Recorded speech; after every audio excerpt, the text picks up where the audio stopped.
Welcome to the Allan Small Financial Show. As always, I want to thank all of you for taking the time out of your busy day to spend some time with us. We have another information-packed show for all of you this afternoon. A lot of questions I've been receiving from individual investors over the last couple of weeks since our last show. Some of those questions are similar questions to what we've had over the last few months. Obviously, the themes of that are affecting the market haven't really changed an awful lot. There's been a lot of ups and downs over the last few weeks, over the last few months. So a lot of those questions are similar, but there are also some different questions that we've been getting as of late.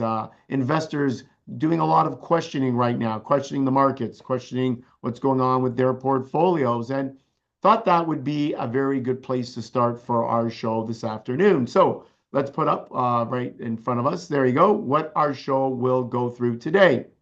How do investors protect their profits? This has been probably the number one question that I've been asked. No, it's probably not a good idea to take all your profits and put them in a shoebox and bury the money in the backyard. That usually doesn't work. But we'll go through how we best can protect those profits that many of us are seeing in our portfolios. As always, our top three things to consider over the next 5 to 10 business days, three ideas, three parts of the market, three things that individual investors need to be focusing on before you make your investment decisions. Canadian bank earnings. We're starting to get our Canadian bank earnings coming out. I believe this morning we had three of the top six major banks report earnings. I think Scotia, BMO, National Bank, the main takeaway from their earnings, very, very strong. And we've seen the markets or their stock prices react somewhat. Although just before coming on the air, I noticed that other than Scotia, the other Bank of Montreal and National, which I believe is reporting today as well, or reported today, showed a little bit of red on the screen.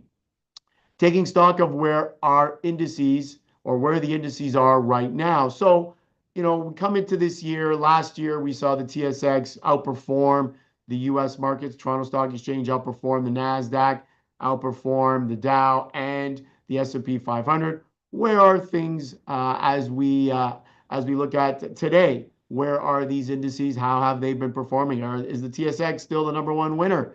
Last year was the first year in many years where the Toronto Stock Exchange outperformed their U.S. counterparts. But I think we're starting to see a bit of a change with that this year. Mortgage delinquencies rising in Canada. Is that a surprise to all of you? Well, maybe, maybe not. Why is this happening? Where are the most delinquencies coming from? What parts of the country? And I guess what can be done to hopefully help this issue and this problem? Quick hits. Three things that I've seen in the news over the last couple of weeks that I wanted to comment on. And last but definitely not least, your questions.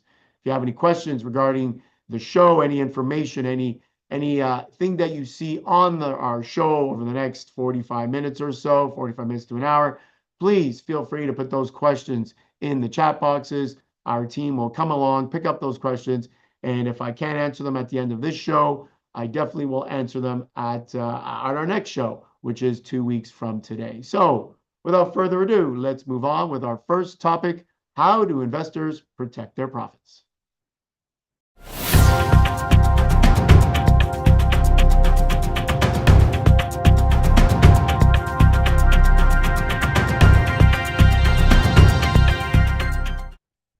So how do investors protect their profits? This is a question that many are asking. We're seeing markets really explode to the upside over the last, let's call it, couple of months now, since war in the Middle East, conflict in the Middle East started beginning of March. We saw the month of March, a poor month for the markets. S&P fell, was down by as much as 7% at one point.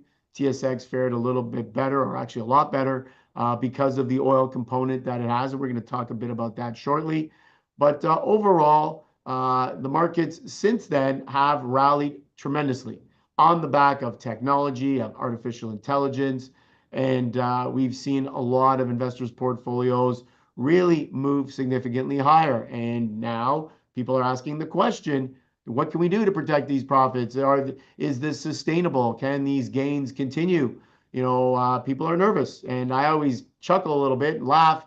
And I get asked when the markets are doing really well, investors are nervous, right? How long can this last? When the markets aren't doing so well, people are nervous because the markets aren't doing so well. So you kind of get it on both ends of the spectrum. Investors are nervous when markets aren't doing well, when markets are doing well. And I always ask the question, what does that mean? Does that mean people are only happy when markets are, I guess, in the middle somewhere or flat and not really going anywhere? So tough to say or to know when investors are happy. I'm sure there are a lot of happy investors as of now, but definitely because of history, because of what has happened in the past, investors know that a pullback of some kind is going to happen.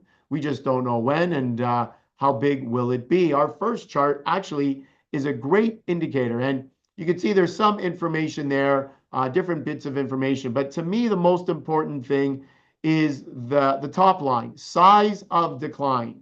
And then the second one, average frequency.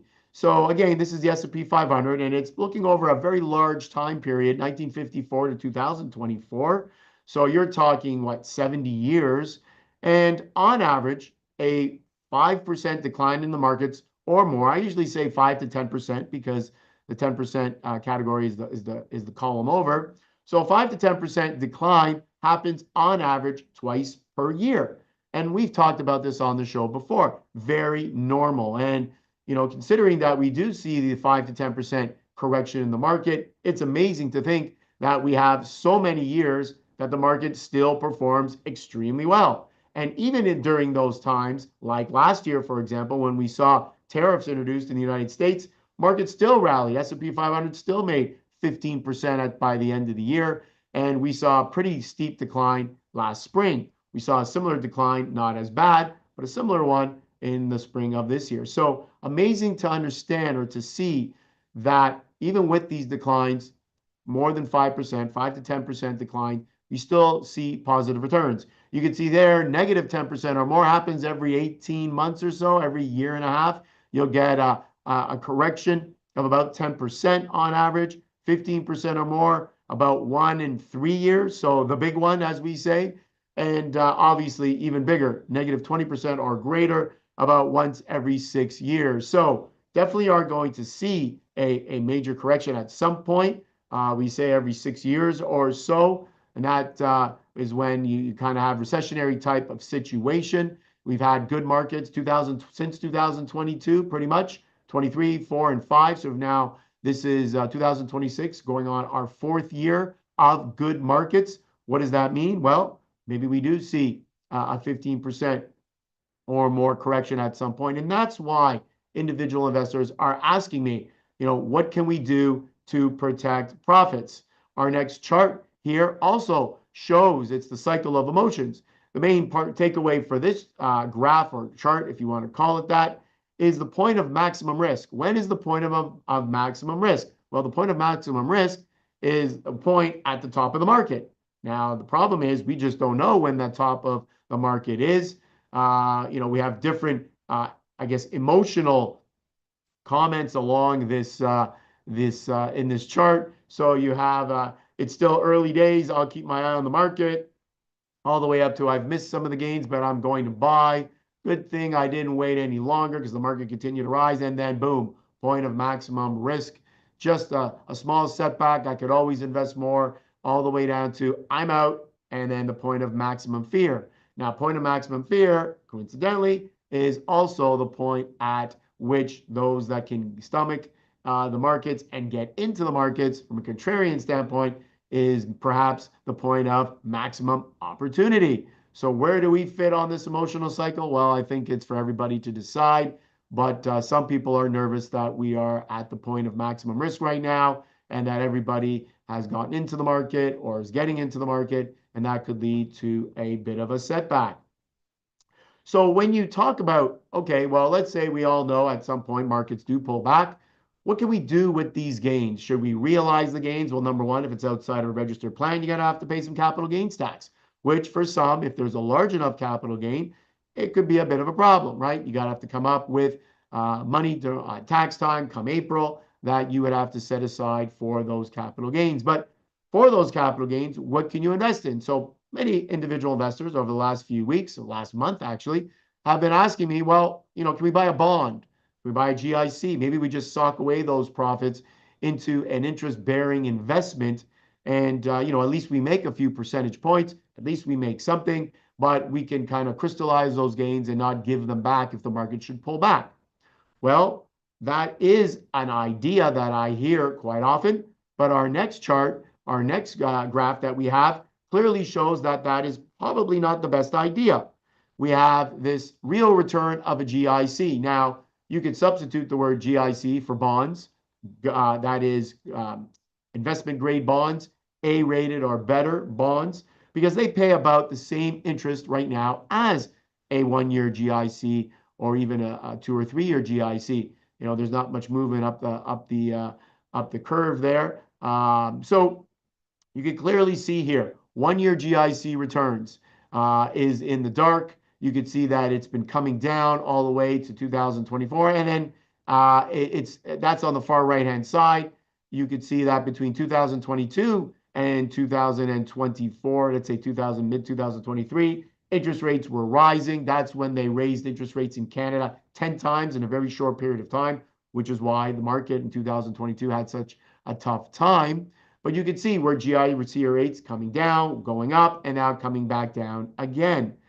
The 1-year GIC rate after 40% marginal tax, that is your shaded blue, or sorry, your blue line there.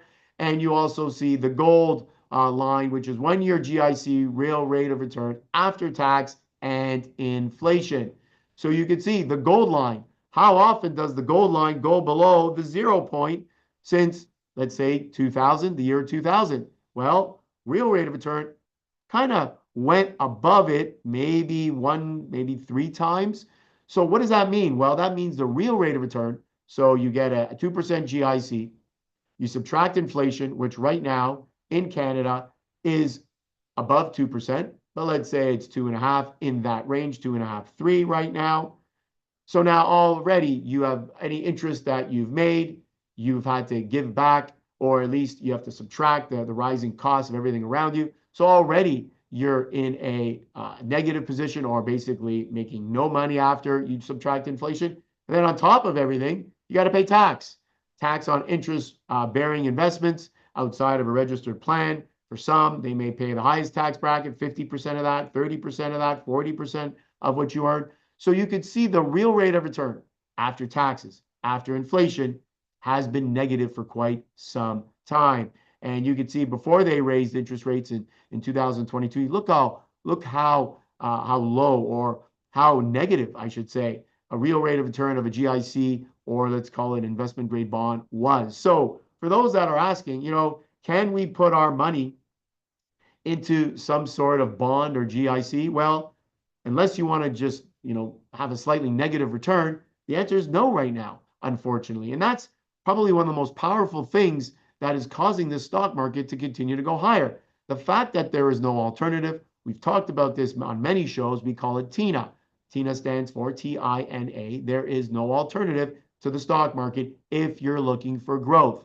So for all investors watching the show today and wondering, can I buy bonds and still grow my portfolio? Investment grade bonds, GICs, money market funds, high interest savings accounts? The answer is unfortunately not. You cannot grow your portfolio. In fact, you actually have a negative rate of return if you would be invested solely in these types of investment ideas. So what can you do? Well, what we've been doing here at the Allan Small Financial Group is a strategy of trimming profits, buying good quality names with those profits, and basically rotating money from different ideas into other ideas that have not gone up as yet. So trimming some of the profits. And we can do this because what is happening right now is that the breadth of the market, and I've said this many times as well, continues to be weak. There are only a handful of stocks, well, let's say maybe 10, 20 different names that you could pinpoint that are actually taking this market higher. The technology space, for the most part, has been taking this market higher only. Not all tech, but definitely a bunch of tech, memory chips, storage, lots of like semiconductors, chip makers, AMDs of the world, Qualcomms of the world, the memory guys like Micron, SK Hynix. These are the companies that are carrying this market. So that leaves us with a lot of opportunity. All those other names haven't really gone up as yet. So you trim back some of your winners like a Micron, you move profit into other names that haven't gone up yet. And to me, that is the recipe for success. Our last chart in this segment shows some of the biggest companies in the world. You can see Nvidia, 5.2 trillion, Alphabet, Google, Microsoft, Amazon. That's the order of how big they are. And this chart is actually pointing out that SK Hynix and Micron, two memory chip companies, have now hit the $1 trillion mark. Samsung and SK Hynix make up the majority of the gains on the South Korean stock exchange. And now, as I've said before, South Korea actually has a bigger stock exchange than we have here in our country. And that's on the back of SK Hynix and Samsung. But you can clearly see here where much of the weighting of the market is. The size of the market is in these few names. And a lot of these names, even these names, haven't gone up as yet, like Microsoft or Meta. I think these names are still very, very cheap. So strategy, what can you do to protect your profits? In my opinion, if you're a growth investor looking or continuing to look for growth, what you want to do and what we continue to do here is massage the portfolios. Take some money over here, put it over there. Take some of the gains and move it over here. And that's what you do. I'm not saying to sell out of a Micron or an Nvidia or some of the names that have gone way up over the last few years. I'm saying trim those profits. And also keep in mind, you want to stay diversified. You want to stay a balanced or have a balanced portfolio. When these few stocks are riding high, you're going to get out of balance. You're going to have a lot of your money in just a few names, and then you have to rebalance again. And so part of the rebalancing, trimming back some of those profits and moving money into other good quality areas that for whatever reason just haven't moved higher as yet. And I think if you follow that approach and that strategy, in my opinion, that is the best way to protect your profits and have the most success.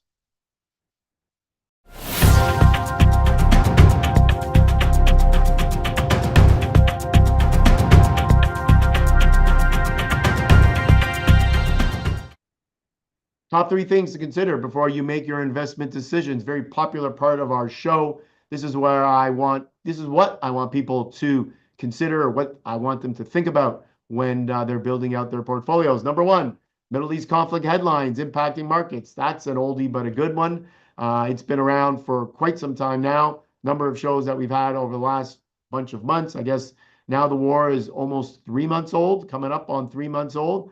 And Middle East headlines still rule the markets, depending on what comes out of the Middle East, commentary out of Iran, out of the US, other Arab countries, Israel, definitely affects the markets. And we're going to talk about that a little bit more. Economic indicators. This is what our economic data is.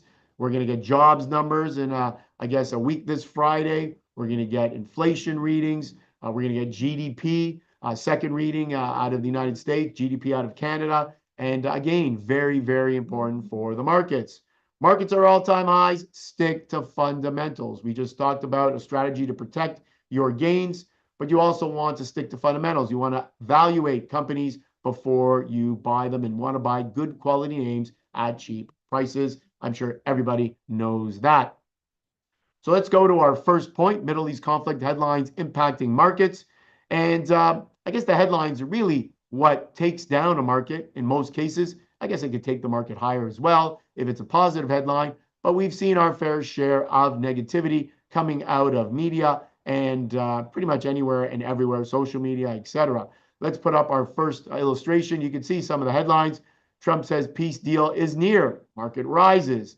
Trump says he is in no rush for an Iran deal that is far from finished. Stock market goes down on that news. Then looked at as negative. Iran remains in peace talks despite bad faith. U.S. bombings of Iranian targets. That just happened in the last couple of days. They bombed some ships that were setting mines, apparently, etc. Iran pursues deal that brings economic relief without handing Trump victory. So there's one that I guess the market would look at as confusing. Is that a good thing? They're saying they want to come to a deal, but they don't want to give Trump a victory. Well, how do you do that? The president is very holding the line on Iran cannot have a nuclear weapon, and they want Iran to give up their enriched uranium. Iran is saying they will not do so, and I think that's where the conflict lies. They can agree to open up the Strait of Hormuz. They can agree on a lot of things, but I think it's the nuclear capabilities of Iran going forward. That is where, so far anyways, deals have fallen short. So when you have all these headlines, when you have a lot of talk out of the Middle East, the commentaries, etc., what is affected? How are the markets affected? Our first chart clearly shows WTI crude or oil prices. They are affected. And look at this chart. So, as I said, the war started beginning of March. Oil prices went significantly higher. And then really since then, extremely choppy, up and down and up and down. Beginning of April, it spiked. WTI spiked, I think, as high as 116, if I'm not mistaken. With this up and down, you're also going to get a lot of up and down in oil stocks as well, whether it's a Suncor, Canadian Natural Resources, whether it's a Chevron or an Exxon out of the US or a BP over in England. These are companies that are definitely affected by the price of oil, and headlines out of the Middle East affect the price of oil. Our next chart, we show after you have oil affected, well, wow, if oil is spiking and going down and spiking higher again, what is affected by the price of oil? Well, consumer price index, inflation. And here you have the US inflation rate, headline number now approaching 4%. Many people believe that this will go over 4% at its next CPI reading or announcement. Headline still not that bad, 2.8%, up slightly from where it was earlier. If you look at Canada's headline inflation, we are also well above where we were just a short time ago. And our actual core rate, core CPI is actually still below 2%. So here you have core at 2.8, and you have headline inflation numbers at 3.8. So what do you get? You get the headlines, then you get the higher oil prices, then you receive or notice that CPI or inflation is rising. And the last thing, which definitely affects markets, possibly more so than anything else, higher bond yields. Markets don't like higher yields. And our next chart shows that the 10-year has definitely spiked higher in the United States. U.S. 10-year Treasury yield, you can see it spiked higher pre-ceasefire with respect to the Iranian conflict. And then after that, it spiked higher again, coming down a little bit now as we've seen oil prices come down recently because, once again, peace talks are on the table between the U.S. and Iran. Our next chart shows the 30-year U.S. Treasury rate. An interesting thing there is you'll see it around 5%, down from well above 5%, almost 5.2%. At one point, it was the highest 30-year rate that we had seen in the U.S. since 2007. So with these higher rates, what does that affect? Well, it affects things like mortgage rates and lending and borrowing, corporations borrowing money. And obviously, if rates are higher, the mortgage market is affected. Therefore, the housing market is affected. Businesses are affected because they cannot borrow to grow and to continue to have their businesses grow. And so what ends up happening is the higher yields on the bond rates become a big negative, become a big headwind for the markets. Our next chart actually shows all three. Our last chart for this part, this segment, shows all three. Here you have the 10-year, the 30-year, and just a simple 12-month Treasury bill, which you can see also is starting to move higher a little bit, but it definitely does not compare to the other two. And obviously, higher rates are not bad for investors if they can invest at a higher interest rate. So buy a U.S. bond, for example, U.S. government bond. But we tend to see that the bond rates or the interest rates on bonds you could buy and receive the interest seems to go up as high as the cost of borrowing. And so need to keep an eye on these three things. Obviously, the headlines out of the Middle East will affect all of these things. Our second point that I wanted to talk to or stress that individual investors need to be focusing on before they make their investment decisions is the economic data. And I touched on this very briefly at the top of this segment about the top three ideas. And economic indicators, what do we have? Well, tomorrow, U.S. Q1 GDP, a second reading. The first reading was pretty low, and hopefully the second reading will be a little bit better. We also will get PCE, personal consumption and expenditures. This is the preferred reading, inflation reading for the Fed. We're going to get that tomorrow as well. We're going to get a CPI reading or an inflation reading out of Canada on Friday. And then next Friday, the big one, jobs numbers, jobs, as we like to say, jobs Friday on, I believe it's June the 5th. We're going to get jobs data out of Canada and the US, and definitely market moving information. So let's go to our first chart, US GDP growth rate of the US. And you can see not too bad per quarter. There was a quarter there, fourth quarter last year, came in relatively tame, just above the flat line. But first quarter of 2026, definitely picking up a little bit of momentum. We'll see if the second reading can be a little bit better. PCE, as I mentioned, also coming out tomorrow in the US, our next chart. And you can see that PCE, the last readings, 3.5% PCE headline. And again, 3.2% excluding volatile food and energy, core PCE. And right now, we're noticing a big difference between core readings and headline numbers, and that obviously is because of higher oil prices. Canadian GDP, our next graph, our next chart, showing that 2 out of the last 3 quarters, I guess Q2 of last year, Q3 was positive, Q2 was negative, Q3 positive, Q4 negative. Take away the Q3, I don't know if that is the anomaly or the 2 negative quarters are the anomaly. We'll find out, I guess, very soon for when we get first quarter readings here in our country. It looks, at least it looks or sounds like it's going to be a positive number. That is a good sign, because if we get another negative number, that would mean a technical recession, that our country is in a technical recession. Monthly job creation, our next chart in the US, we're going to get jobs data next Friday. We had some strong jobs numbers the last 2 months, and the month before that, you'll notice it was negative and then a positive again. So I would say about 2 out of the last 5 months were negative in the US. Going back, I guess if you go back 10 months, 4 out of the last 10 are negative, 6 are positive. At one point, you had the situation where it was 1 positive, then negative, then positive, then negative. So we're going to watch for that very big number out of the US. We are hearing about a lot of layoffs, especially in big cap tech names.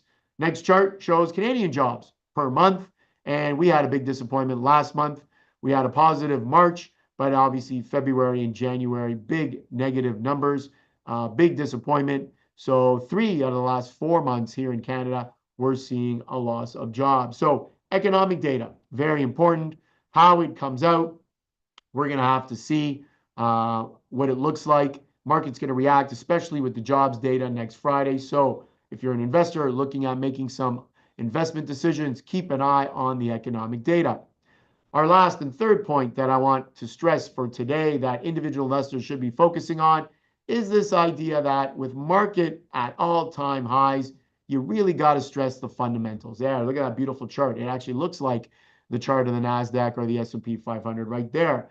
That you really have to look at fundamentals. And I wanted to just talk briefly about a couple of names, a few names that I think are worth looking at. First chart I have is Meta, formerly Facebook, for those that remember. Meta now is the parent company of Facebook, Instagram, WhatsApp, etc. And you can see that the chart of Meta really hasn't done an awful lot. Well off all-time highs of somewhere just under $800 a share, trading at just under $610 a share. Markets were up early this morning and have since tailed off a little bit. Not sure where Meta is sitting right now, but I definitely know you're looking at a stock trading well off its highs, over 20% below its high, trading at a PE multiple, forward multiple, and I have it written down here, of about 18 times earnings. Wow, that is extremely cheap for such a dynamic, for such a large, for such a fantastic company, growing revenues at all-time highs.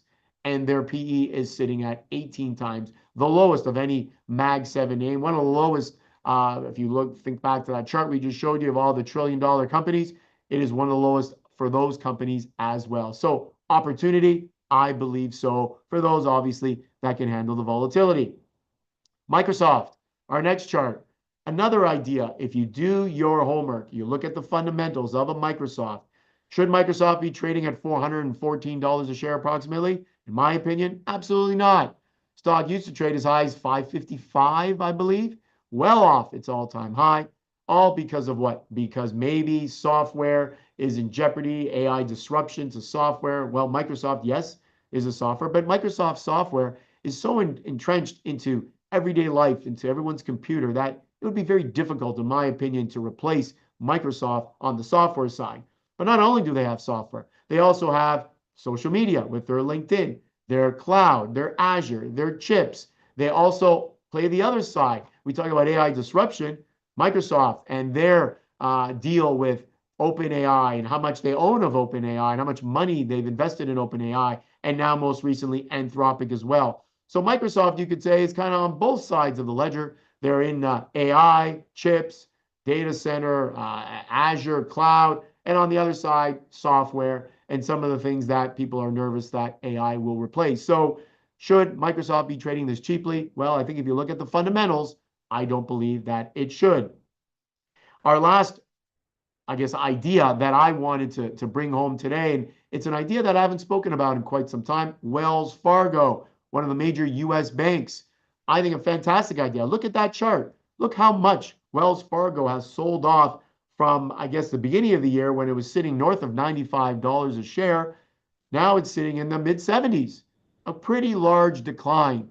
Why is that? Well, not exactly sure. Earnings were okay, not so great. Perhaps that is why the stock had the most recent pullback. But I think Wells Fargo trading at around 10 and a half times earnings, 10 and a half times earnings for one of the largest banks in North America, to get at that price, at that valuation. If you do your fundamentals, or take a look at the fundamentals, if you do your homework, I think it's a great opportunity to buy.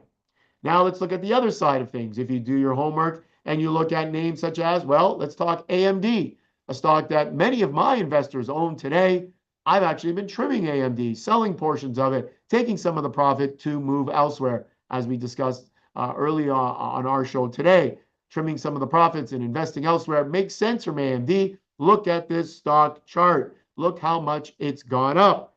AMD, 66 times forward earnings. That's the multiple of AMD. Compare that to Wells Fargo, Meta, some of the other companies. You can't compare. It's trading well above what it used to be trading not that long ago. It was trading at 35 times forward earnings. Another stock that we have, a name that I've liked for a long time, Dell Technologies. Dell has done amazing, but look at that chart. If you do your homework, how can you not, based on fundamentals, take some profit off the table? Dell, once upon a time, when I started buying it for investors, 13 times forward earnings. Today, Dell trades at 23 and a half times forward earnings. That is, in my opinion, getting a little bit pricey, but the market does what the market does. Investors flock into these names, drive the price up, drive the earnings multiple up, and there you have Dell. And again, perhaps a good time, trim some of the profits. I'm not saying to sell the whole stock or all your position, but maybe you sell just a little bit. Last but not least, we have Caterpillar. Caterpillar, a name I don't talk about a lot from time to time. Look at the chart of Caterpillar. A little bit more of a gradual incline there of the graph. You would think, well, what does Caterpillar have to do with AI? Well, it does. It produces generators that are for backup energy, provide energy to the data centers. Caterpillar also helps build out data centers with their heavy machinery. And you look at a name like Caterpillar, 37 times forward earnings right now. We were buying Caterpillar a lot cheaper just a short while ago. If you go back to what, July of last year, it was under $400 a share. Today, less than a year later, it is more than doubled. So these are the names that I think, if you look at fundamentals, if you focus on fundamentals, even in a market that is moving extremely high right now, or a lot higher, if you stick to investing wisely, buying good quality names, trimming some of your profits, moving money around, stay focused on the economic data, I think you're going to do just fine. Even if the market is perhaps at some point a little bit on the high side, and we do get a bit of a retreat in the market, if you own good quality names, that has always been the best recipe for success, And I think that will continue going forward. So do your homework, look at the fundamentals. Even if stocks are moving higher, that doesn't mean you can't buy them. Just do your homework. And that is, in my opinion, the best way to find those diamonds in the rough, but also to continue to hold on to some of the good performers that we've seen this past year.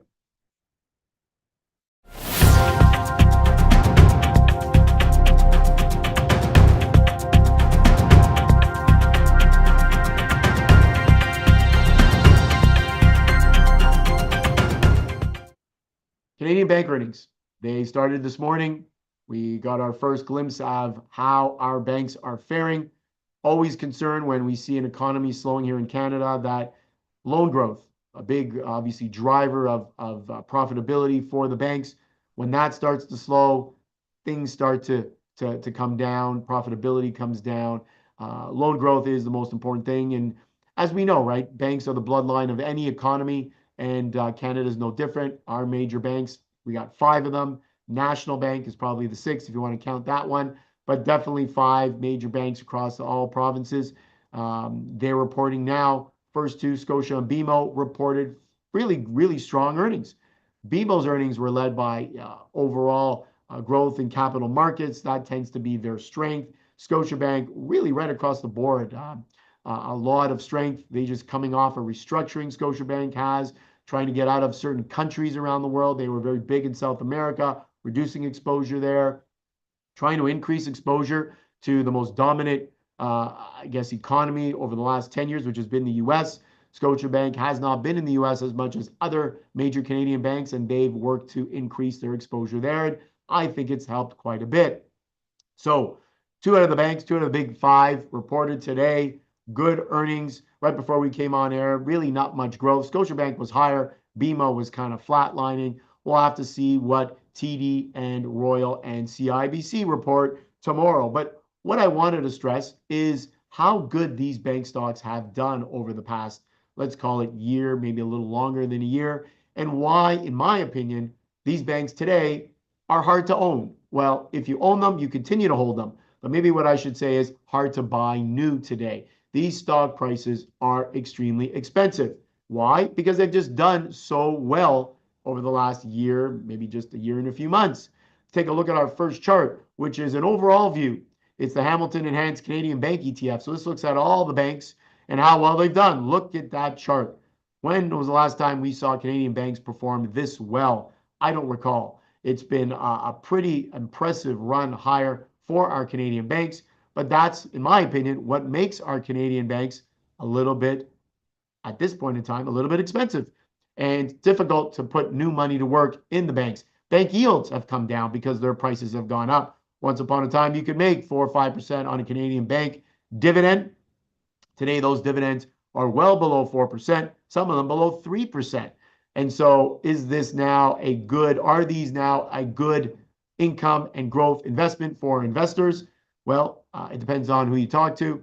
It depends, I guess, if you've had these bank stocks for quite some time, yes, because you would have locked in those dividends from years ago. But for those buying new today, I'm not so sure you want to earn 3% on a Canadian bank stock trading at these levels. First chart we have, Bank of Nova Scotia, as I said, reported earlier today. Look at that chart. Since I guess we're talking beginning of April, it's been on a pretty nice run higher. But Scotiabank, notoriously trading at around 11 times forward earnings, trading at around 13.5 times earnings. I bring you these numbers so, the part about what does, times earnings mean, it just means stock is trading well above what it's earning, 13 times in this case. And you can compare the numbers. I like to compare the numbers of similar stocks in the same industry or sector. So we can compare Scotiabank to our next chart, which is one of TD Bank. What has TD Bank been doing? Well, it's been doing fantastic, trading at near all-time highs for the stock. It's really taken off since its money laundering issues that it had just in the last few years, got down to as low as mid-70s, and it's really, more than doubled since then.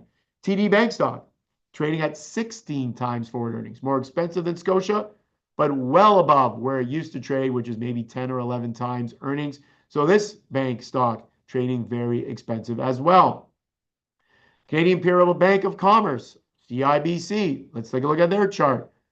They're going to report earnings tomorrow, along with TD. Look at that chart. Unbelievable. Another great chart. CIBC, 15 and a half times forward earnings for the longest time. CIBC Bank traded at a bit of a discount to its peers because it was the most Canadian bank. It had the least amount of exposure outside of Canada. And for that, the market actually placed a cheaper multiple, a lower multiple on the earnings. So it used to trade 9, 10 times. Today, 15 and a half times earnings, almost double where it used to trade.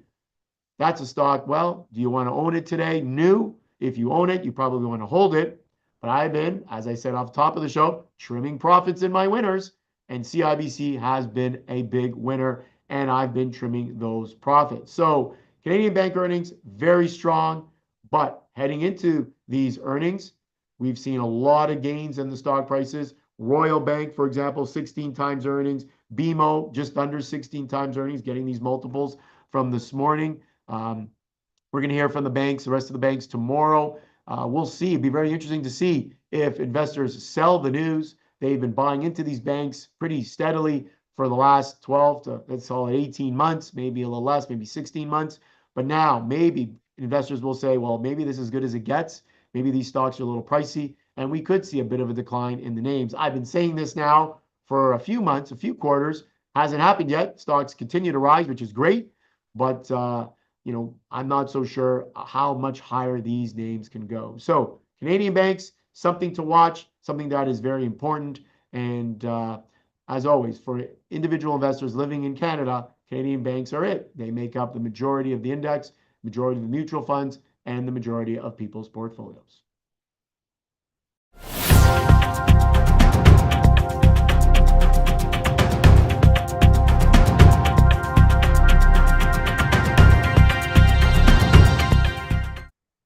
The indices themselves, I frequently have conversations with, and they say, Allan, why don't you buy more in Canada?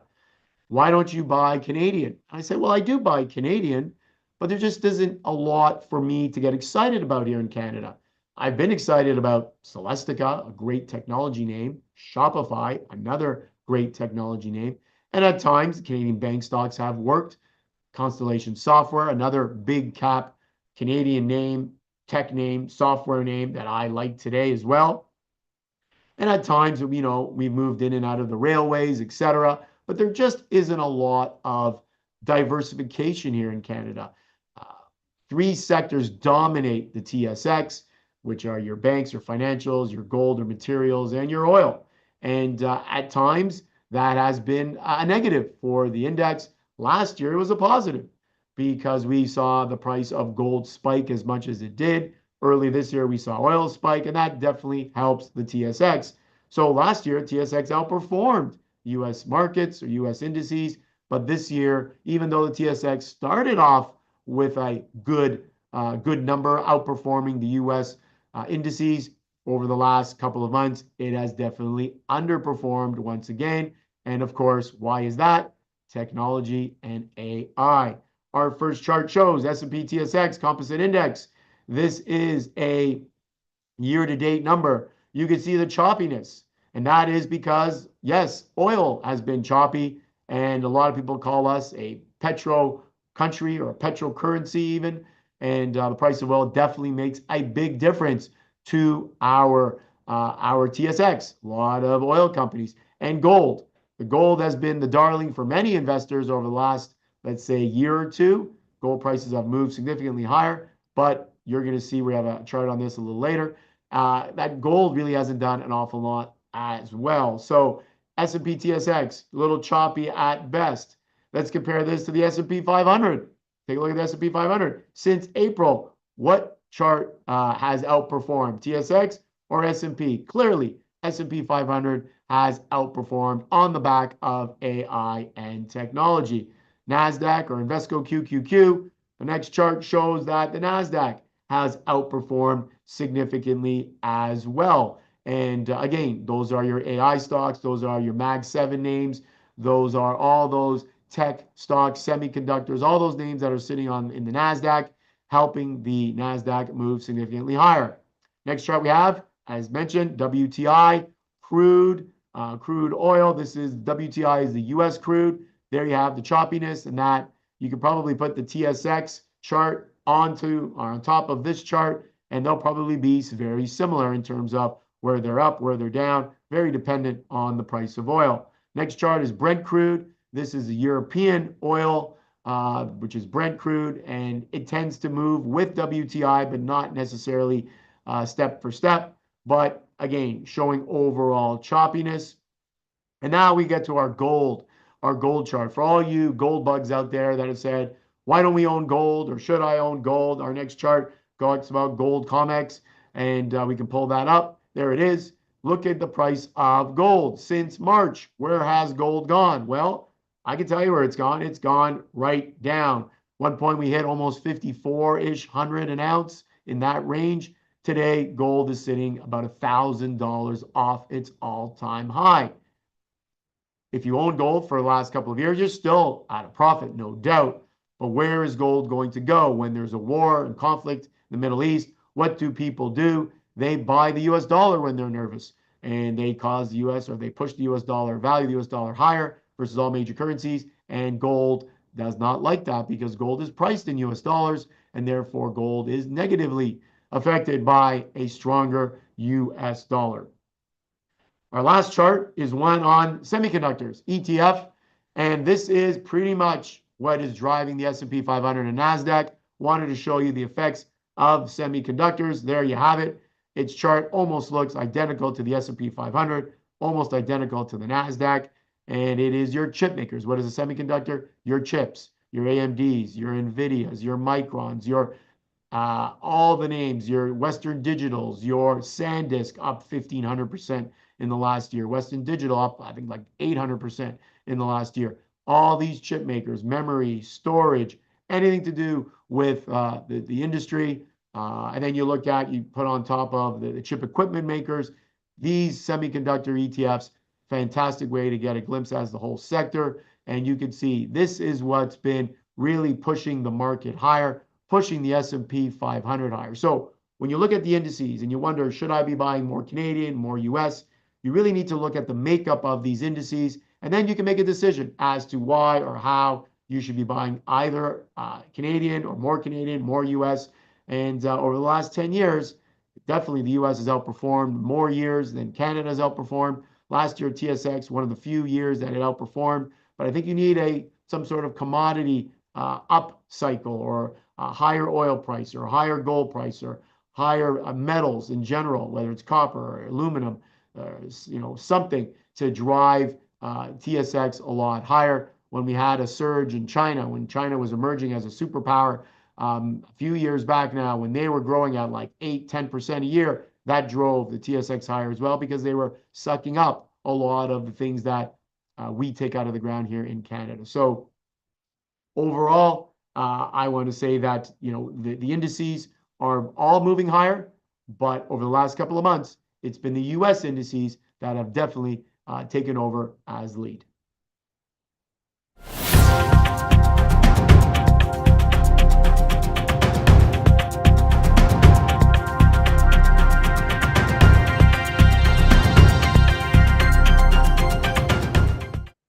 Mortgage delinquencies, they're definitely up in our country, more so in certain cities than others, more so in certain provinces. We can bring up a quick quote from the mortgage delinquencies in Ontario and British Columbia.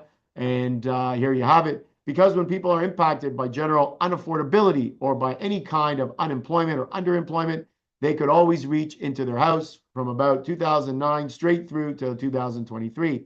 That's all gone now. Everybody who bought from 2020 to 22, their house is worth less than they paid for them in Ontario. Very powerful thing. We know the housing market has definitely pulled back. People are impacted by job loss and a reduction of employment earnings. There may not be a bonus this year. There may not be any overtime. So when you combine a higher mortgage payment with a more precarious employment problem, you get mortgage delinquencies. And that's what we're seeing right now. We're not seeing a lot of them as a percentage, but the growth has been pretty high. So 35% growth in mortgage delinquencies. So the overall number may not be high, but the growth, we're seeing more and more of them. That difference is very high. And again, you just have to point to interest rates being higher now, a lot higher today than just 5 years ago. So anybody who's renewing their mortgage are renewing at a higher rate. Not good. People are also paying a lot more at the grocery store. Cost of living has gone up, again, affecting people's pocketbooks. We're seeing unemployment rates. We saw the jobs data. I showed that to you earlier. That doesn't look so great right now. A lot of negatives going on right now, yet Bank of Canada still maintains that they're not going to cut interest rates to help stimulate things because, well, they're saying inflation could be a bigger problem down the road. Federal government not really doing an awful lot. They should be cutting taxes so that we can keep more of what we make at our jobs in our own pockets and spend or send less to the government every April. So I think we need a cut in interest rates. I think we need a cut in taxes. I've said this many times on our show, kind of like a broken record at this point in time. But I think that would go a long way to help people afford to pay for their groceries, to pay their mortgage, to pay for all the different things that we know a family needs to pay to maintain their lifestyle. And we know, going back to the tax thing, we've seen from the Fraser Institute, Jake Foss wrote a piece talking about how the biggest expense of any family is income tax. And if income tax is taking away a lot of our money that we're making, how do we afford our mortgage payments? And now, unfortunately, in some of the cities such as Toronto, which has price of housing is very high, GTA in general, over in Vancouver in that area, we know they have the higher delinquency rates because their houses are a lot more expensive. People had to borrow money to move into these homes.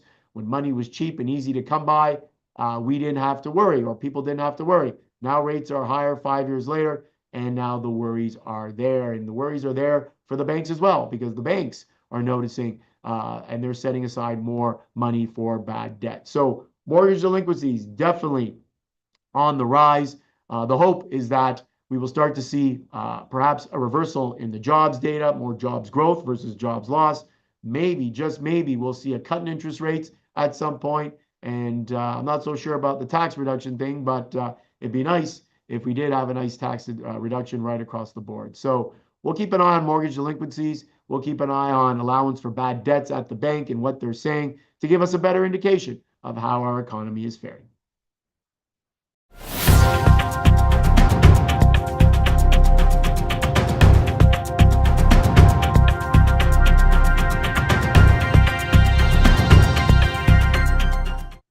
Quick hits. These are three things I saw in the news over the last couple of weeks I wanted to make a quick comment on.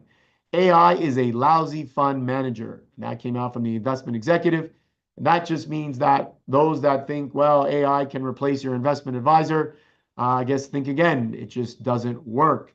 The way the way AI thinks, the way artificial intelligence works, it makes for, in this case, as the investment executive says, a lousy money manager.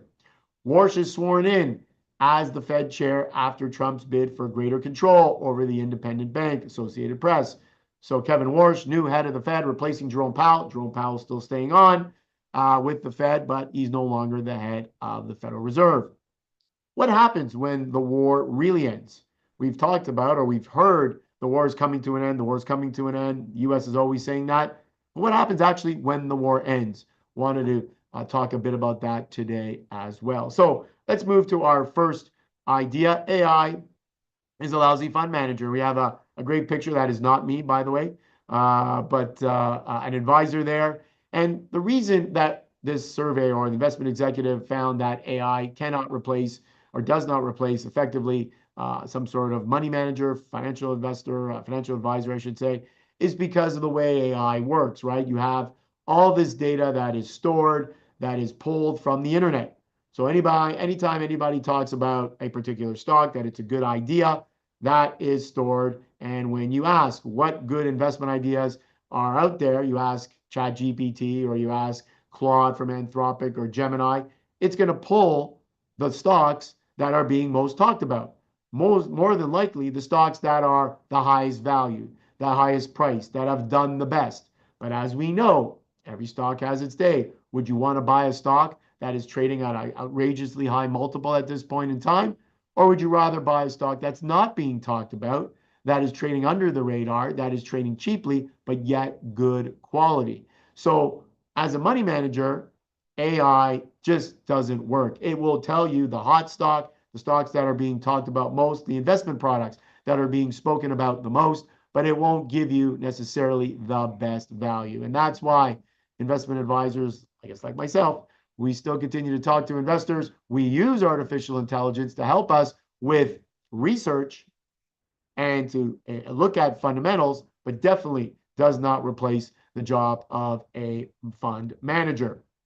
The next quick hit I wanted to touch on, this is Kevin Warsh sworn in, and I just wanted to touch on what the Federal Reserve, what their mandate is, and what the expectation is. Our first and only illustration, the key takeaways from a new Federal Reserve Chair. You know, he leads the Fed's mission of maximum employment, stable prices, and moderate interest rates. Usually we say pretty much stable employment and stable pricing. So inflation and jobs. That's what the Fed is looking at, along with the Bank of Canada for that matter. The chair testifies before Congress and meets regularly with the Treasury Secretary, Scott Bessent. Federal Open Market Committee chaired by the Fed chair sets U.S. short-term monetary policy, sets the monetary policy rates. Federal funds rate is crucial for U.S. borrowing costs and is adjusted based on economic conditions. So Kevin Warsh, a lot of responsibility. There is definitely a lot of pressure on him, in my opinion, because he knows the president of the United States wants him to cut rates. If he does not cut rates right away, which it doesn't look like he can, with inflation as hot as it is, what is the president going to say about Mr. Warsh? We'll have to see. Our third and final point, or quick hit that I wanted to talk about, what really happens when the war ends? Well, I think it's probably, I'd say, a little bit obvious to investors, and we can pull up a couple of things that should happen when the war officially ends. How it will end, we don't know, but when it ends, these things. Step one, clearing the Strait bottleneck. All the tankers that are sitting in the Strait of Hormuz, currently more than 166 tankers stuck in the Persian Gulf. They need to clear that backlog. Step two, drawing down on stockpiles. Empty ships will head to warehouses for oil supplies. The good news is refineries never fully filled their stockpiles. So what they want to do is they want to replenish these stockpiles. A lot of countries are using oil stockpiles to get through these difficult times. Step three, restarting production. Middle East oil wells have been shut down and will need to be restarted. That's the one that people are saying may take a few months. Step four, making repairs. Some Gulf gas producers have damaged facilities and need repairs. Again, that could take a little while longer. So I think you're going to see oil prices when the Gulf War is announced that it is over. You're going to see oil prices fall significantly. I don't think there's a doubt in that. The question is how long before things come back online, whether you're a natural gas producer in the Gulf or whether you are an oil producer in the Gulf there, one of the Arab states. I think that could be delayed because their facilities have been ruined or damaged.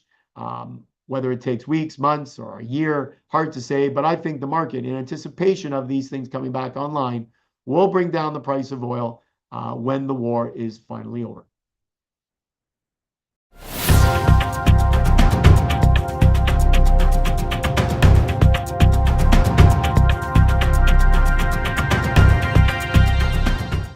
What's my take? Part of the show where I like to take one question from our audience. I know our show, we got a lot of topics, a lot of questions answered. So our show is approaching the 1 hour mark. So I just want to take one question at this point in time.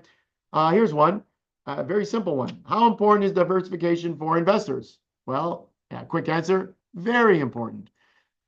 We talk about what's working right now. There's no doubt artificial intelligence, technology, anything to do with AI is working. We know 45% of the S&P 500 stocks have something to do with AI, so almost half. So there's no doubt that that is the area that investors want to have investments in to some degree, but you don't want to have all your eggs in one basket because we do see points in time, and we have seen them in the past where tech takes a breather, where banks take a breather, gold takes a breather, oil takes a breather. You need a diversified portfolio so that, number one, if something goes down, you have other areas of your portfolio to pick up the slack. Also, you don't want to have all your eggs in an area because you're liable to bigger swings in your portfolio. If you have all tech and nothing else, and tech goes down, well, the swings are going to be pretty big to the downside. Tech comes back up, you're going to have a pretty big gain to the upside. So if you're someone who wants growth, but want to minimize volatility, you have to be diversified, whether it's a 50-50 split stocks and bond portfolio, whether it's a 60-40, even if you have 100% invested in stocks, you want to have different sectors of the economy: tech, retail, industrial, pharma, energy, whatever it is. You want to own pieces of different types of investment ideas so that they can offset each other. And then you want to balance them or rebalance whenever it is necessary. So diversification, very, very important. So with that, I want to say again, thank you to all of you that joined in and watched our show this afternoon. Hopefully you take away, you can take away or have taken away a lot of good ideas. I tried to share as many ideas, or we tried to share as many good ideas with you as we could, try to answer, as we try to do every show, as many questions from our viewers, from our investors, from the conversations that I've had with individual investors over the past few weeks. So hopefully all of you will tune in again 2 weeks from today. That is June the 10th, Wednesday, June the 10th. Our show appears across all social media platforms, 12 noon as always. And hopefully you all will tune in again. And until then, happy investing.